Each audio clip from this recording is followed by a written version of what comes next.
നോക്കൂ, ഇത് ഒരു ഒറ്റപ്പെട്ട സംഭവമായി ഞാൻ കാണുന്നില്ല. പ്രധാനമായും നമ്മൾ ശ്രദ്ധിക്കേണ്ട ഒരു കാര്യം, ഇതൊക്കെ ബി ജെ പിക്ക് പാർലമെൻറ്റിനോടുള്ള ഒരു പൊതു സമീപനത്തിൻ്റെ പ്രശ്നമായി കൂടി ഞാൻ ഇതിനെ കാണുന്നുണ്ട്. അപ്പം എന്താണ് പാർലമെൻറ്റ് എന്ന് പറയുന്നത്? സ്വതന്ത്ര ഇന്ത്യയിലെ പാർലമെൻറ്റ് എന്ന് പറയുന്നത് ജനങ്ങൾ തിരഞ്ഞെടുക്കുന്ന പ്രതിനിധികൾ സമ്മേളിക്കുന്ന ഒരു ഇടമാണ്, അല്ലേ? അവിടെ ഏതെങ്കിലും ഒരു മതത്തിനോ ഏതെങ്കിലും ഒരു രാഷ്ട്രീയ ആശയത്തിനോ മാത്രമായി ആധിപത്യത്തിൽ നിൽക്കാൻ കഴിയില്ല. അത് ഒരു ബഹുസ്വരതയുടെ ഇടമാണ്. ഞാൻ പറയുന്നത് അതൊരു പൊതു ഇടമാണ്, അതൊരു സ്വകാര്യ ഇടമല്ല. എന്നാൽ എന്താണ് കഴിഞ്ഞ ഒരു വർഷമായി ഇന്ത്യൻ പാർലമെൻറ്റിൽ സംഭവിച്ചുകൊണ്ടിരിക്കുന്നത് എന്ന് നമ്മൾ നോക്കേണ്ടതുണ്ട്. എങ്കിൽ മാത്രമേ ഇപ്പോൾ എന്തുകൊണ്ട് ഈ രീതിയിലൊക്കെയുള്ള നിലപാടുകൾ ബി ജെ പി അല്ലെങ്കിൽ നരേന്ദ്രമോദി സർക്കാർ എടുക്കുന്നു എന്ന് നമുക്ക് മനസ്സിലാക്കാൻ കഴിയുള്ളൂ. 2023 മെയ് 28 ഇന്ത്യൻ പാർലമെൻറ്റിൽ സംഭവിച്ചത് എന്താണ്? അന്നാണ് ഇന്ത്യൻ പാർലമെൻറ്റിൻ്റെ ചരിത്രത്തിലെ ഏറ്റവും മോശപ്പെട്ട ദിവസമായി ഞാൻ ആ ദിവസത്തെയാണ് മനസ്സിലാക്കുന്നത്. ഇന്ത്യൻ പാർലമെൻറ്റിന് ഒരു സാങ്ക്ടിറ്റി ഉണ്ട് എന്ന് ഞാൻ വിചാരിക്കുന്നു, ഒരു വോട്ടർ എന്ന നിലയിൽ.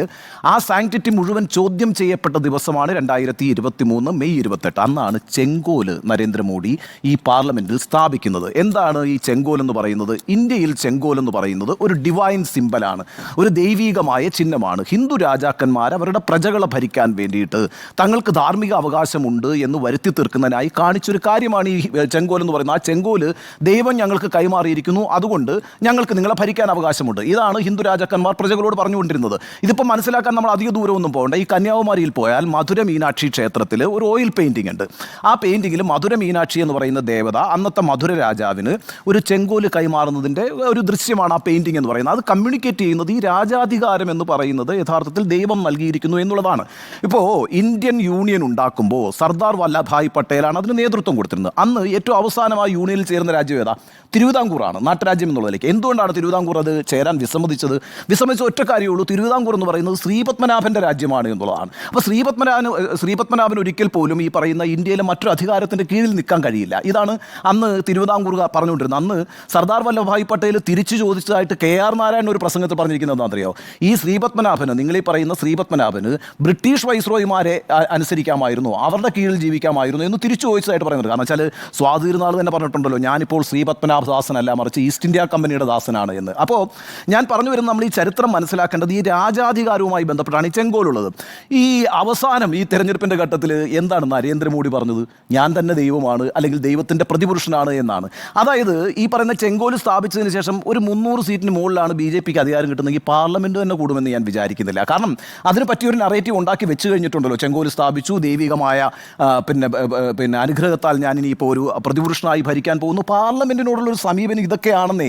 അതൊരു ജനാധിപത്യ സംവിധാനത്തിലെ ജനങ്ങളുടെ ഒരു പ്രതിനിധാനമാണ് എന്ന് മനസ്സിലാക്കുന്നതിനപ്പുറം ഒരു ഏകാധിപത്യ സ്വഭാവത്തോടുകൂടി ഇത്തരം കാര്യങ്ങളെ കാണുകയും അത് ഹിന്ദുത്വ ആശയത്തിൻ്റെ അടിസ്ഥാനത്തിൽ വിശദീകരിക്കാനും അതിന് പറ്റുന്ന വ്യാഖ്യാനങ്ങൾ ഉണ്ടാക്കാനും ഒക്കെ ശ്രമിക്കുകയും ചെയ്തുകൊണ്ടിരിക്കുന്നു എന്നുള്ളത് BJPയുടെ ഒരു രീതിയാണ്. ഇനിയിപ്പോൾ പാർലമെൻറ്റിൽ അത് കഴിഞ്ഞ് സംഭവിച്ച കാര്യം തന്നെ. ഇപ്പോൾ ഏറ്റവും അവസാനം ബജറ്റ് സെഷനിൽ 146 MP-മാരെയാണ്, പ്രതിപക്ഷത്തിൽ നിന്നുള്ള 146 MP-മാരെയാണ് ഒറ്റയടിക്ക് പുറത്താക്കുന്നത്. അതിൽ 100 പേരെന്ന് പറയുന്നത് ലോക്സഭയിൽ നിന്നാണ്, 46 പേര് രാജ്യസഭയിൽ നിന്ന്. രാജ്യസഭ അവിടെ നിൽക്കട്ടെ, ഈ 100 പേരെന്ന് പറയുന്നത് ലോക്സഭയിൽ എത്രയാണ് പ്രതിപക്ഷത്തിൻ്റെ അംഗത്വം?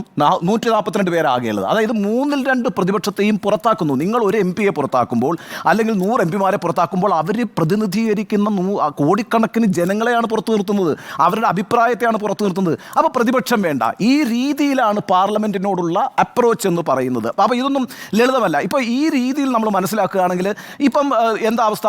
ഇന്ത്യയുടെ അവസ്ഥ എന്ന് പറയുന്നത് 293 അവരുടെ അംഗബലം എന്ന് പറയുന്നത്. അപ്പുറത്ത് എത്ര പേരാ ഉള്ളത്? 250 പേരാ ഉള്ളത്. 250 പേരെന്ന് പറയുന്ന ഒരു ചെറിയ ഫോഴ്സ് അല്ല. അതിൽ തന്നെ BJP ഭരിക്കുന്ന പാർട്ടി എന്ന് പറയുന്നത് ന്യൂനപക്ഷവുമാണ്, 240 ഉള്ളൂ. അപ്പോൾ ഈ പാർലമെൻറ്റ് സമ്മേളനം തുടങ്ങാൻ പോകുന്ന സമയത്ത് തന്നെ നിങ്ങളെ ഒന്നും അംഗീകരിക്കാൻ പോകുന്നില്ല എന്നുള്ള നിലപാടാണ് എടുക്കുന്നത് പ്രതിപക്ഷം. നമുക്കറിയാമല്ലോ, 2014 മുതൽ ഇങ്ങോട്ടേക്ക് പ്രതിപക്ഷ നേതാവില്ലല്ലോ. ഇപ്പോൾ ഇന്ത്യയിലെ ആദ്യത്തെ പാർലമെൻറ്റ് എടുത്താൽ 1952 നെഹ്റുവിൻ്റെ പാർലമെൻറ്റ് എടുത്താൽ 489 പേരാണ് അന്ന് പാർലമെൻറ്റിൽ അംഗങ്ങളായിട്ടുള്ളത്. അതിൽ 473 പേരും കോൺഗ്രസ്സുകാരാ. ഒരൊറ്റ പാർട്ടിയേ ഉള്ളൂ അപ്പുറത്ത്, പ്രതിപക്ഷ പാർട്ടിയാണ്, കമ്മ്യൂണിസ്റ്റ് പാർട്ടിയാണ്. അതിനാകെപ്പാടെ ഉണ്ടായിരുന്ന 16 MP-മാരാണ്. അന്ന് പോലും ജവഹർലാൽ നെഹ്റു പറയുന്നത് എന്താണ്? 16 MP-മാരെ അവർക്കുള്ളൂ, പക്ഷേ അവിടെ നിന്നൊരു പ്രതിപക്ഷ നേതാവ് ഉണ്ടാകണം എന്നാണ്. അങ്ങനെയാണ് AK ഗോപാലൻ പ്രതിപക്ഷ നേതാവാകുന്നത്. നോക്കൂ, ഇതാണ് ജനാധിപത്യത്തെക്കുറിച്ചുള്ള നമ്മുടെ സമീപനം എന്ന് പറയുന്നത്. ജനാധിപത്യത്തിൻ്റെ ശ്രീകോവിൽ എന്നൊക്കെ നമ്മൾ പാർലമെൻറ്റിനെ പറയുകയും ആ പാർലമെൻറ്റിൻ്റെ ശ്രീകോവിലിന് മുൻപ് പോയി മുട്ടുകുത്തി പ്രാർത്ഥിക്കുകയും ഭരണഘടനയെടുത്ത് ഉമ്മ വയ്ക്കുകയും ഒക്കെ ചെയ്യുന്ന ആളുകൾ മനസ്സിലാക്കേണ്ട ഒരു കാര്യം, പ്രതിപക്ഷമാണ് ജനാധിപത്യത്തിൻ്റെ ശക്തി എന്ന് എന്ന് പറയുന്നത്. പ്രതിപക്ഷത്തെ ബഹുമാനിക്കുമ്പോഴാണ് ഉന്നതമായ ജനാധിപത്യം പുലരുക. ഇപ്പോൾ മോഹൻ ഭഗവത് തന്നെ കഴിഞ്ഞ ദിവസം പറഞ്ഞത് എന്താണ്? രാജ്യത്തൊരു ഒപ്പോസിഷൻ വേണമെന്നാണ്. നമ്മൾ പറയുന്നത് കേൾക്കണ്ട. RSSന്റെ മേധാവിയായിട്ടുള്ള മോഹൻ ഭഗവത് പറഞ്ഞത് മഹാരാഷ്ട്രയിലെ നാഗ്പൂരിൽ അദ്ദേഹം നടത്തിയ പ്രസംഗത്തിൽ പറഞ്ഞത്, 10 ദിവസം മുമ്പ് നടത്തിയ പ്രസംഗത്തിൽ പറഞ്ഞത്, ഈ രാജ്യത്തൊരു പ്രതിപക്ഷം വേണം, പ്രതിപക്ഷത്തെ ഇല്ലായ്മ ചെയ്യാൻ ശ്രമിക്കരുത്. കാരണം എപ്പോഴും നമ്മൾ മാത്രമാണ് ശരിയെന്നും നമ്മൾ ചെയ്തുകൊണ്ടിരിക്കുന്നത് മാത്രമാണ് ശരിയെന്നും വാശി പിടിക്കാതെ ഏതൊരു വിഷയത്തിലും മറ്റൊരു അഭിപ്രായം കൂടിയുണ്ടെന്നും ആ അഭിപ്രായത്തെ കൂടി ഉൾക്കൊള്ളാൻ തയ്യാറാകണമെന്നും മോദിയെ ഉപദേശിച്ചത് ഈ പറയുന്ന മോഹൻ ഭഗവത് തന്നെയാണ്, ഒരാഴ്ചയ്ക്കുള്ളിൽ അല്ലെങ്കിൽ 10 ദിവസത്തിനുള്ളിൽ.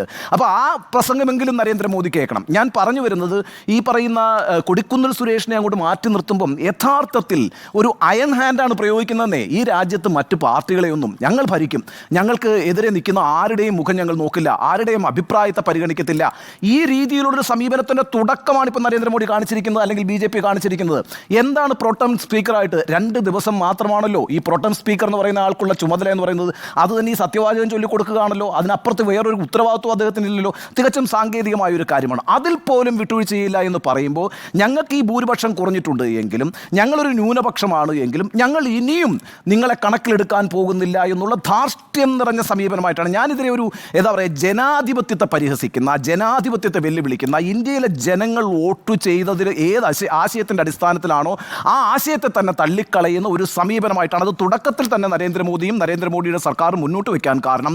അവരുടെ ഒരു ന്യൂനപക്ഷം, അവർ ന്യൂനപക്ഷമാണെന്ന് ഉത്തമ ബോധ്യമുള്ളതുകൊണ്ട് തന്നെ കീഴടങ്ങാൻ ഞങ്ങൾ തയ്യാറല്ല. ഇതിപ്പോൾ 2014ലെയും 2019ൻ്റെയും തുടർച്ച തന്നെയായിരിക്കും. ഫെബ്രുവരി 10 അവസാനം, ഈ വർഷം അവസാനം ഫെബ്രുവരി 10 ഇന്ത്യൻ പാർലമെൻറ്റ് കണ്ടത് എന്താണെന്നറിയാമോ? അവസാനത്തെ ദിവസം, ഈ കഴിഞ്ഞ സർക്കാരിൻ്റെ അവസാനത്തെ ദിവസം ഫെബ്രുവരി 10 ആയിരുന്നു. എന്തായിരുന്നു?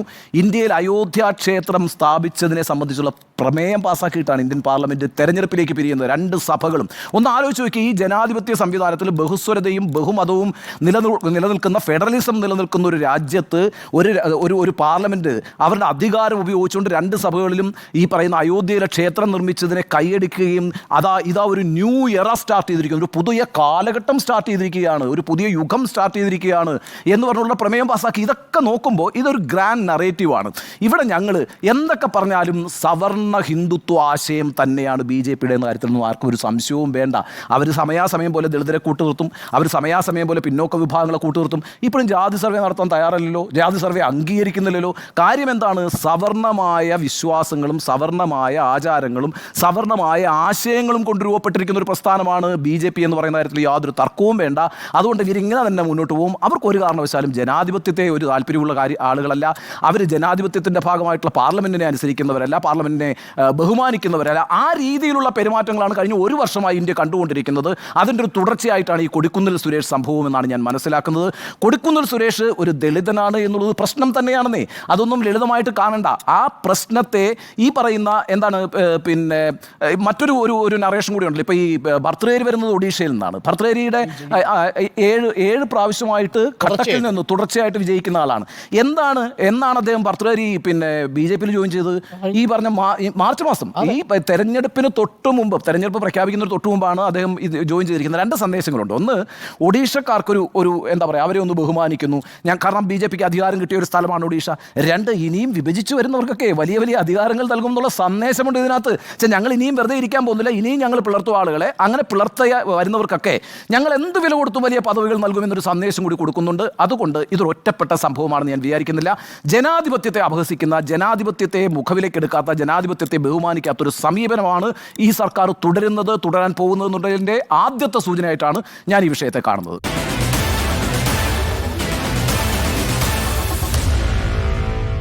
Meet the editors.